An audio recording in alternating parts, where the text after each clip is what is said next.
Okay, good morning everybody. Good morning. Come through. It's breakfast time at St Stephen's Academy in Launceston.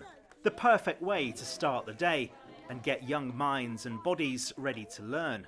The school offers this service from 8 o'clock every morning, and it's recently won an award. But for many families, this has gone from being a handy extra to an absolute essential. The financial crisis at the moment is really hitting our community in a very, very strong way, and we do have many children that we know that need to have a breakfast. We know that we need to feed. It's part of the wraparound care programme that we have, but we also invite a lot of our children to come in because we know that they do struggle. It's bringing families in that we know need that support, as we all do it sometimes in our lives. This week it was announced that inflation fell to 8.7% in April, down from 10% in March, which should signal good news for shoppers. But food prices are not moving as quickly, still 19% higher than they were a year ago. At this food bank in Camborne, we meet mum of two, Lucy. She tells me she needs a regular top-up to keep her family fed. Struggling financially, yeah. My partner's had temporary work, which hasn't, just not enough income for us. 1 day, 2 days a week work for a family of four just isn't enough.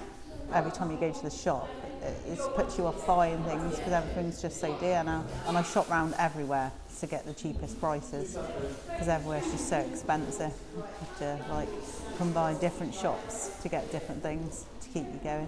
So as well as the financial worry, do you find that it's affecting your mental health as well? Yeah, every day you just feel like you're not getting very far and you just feel like things aren't going to get better, but hopefully they will.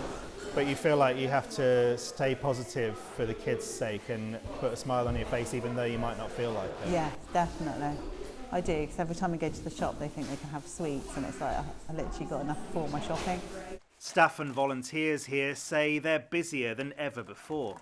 Since the beginning of the year, we've seen such a huge increase. In January alone, we had over 100% increase on January 1 year ago, and that's phenomenal. We've never seen anything like that. Often people will say, you know, I used to be the person that was donating and now I'm having to come and use. And people feel a bit angry, feel a bit resentment. You know, if you're working and still have to use a food bank, that's not right. The government admits there is a long way to go before food prices return to where they were before the crisis. In the meantime, it's down to breakfast clubs and food banks to fill the gap. Sam Blackledge, ITV News, Camborne.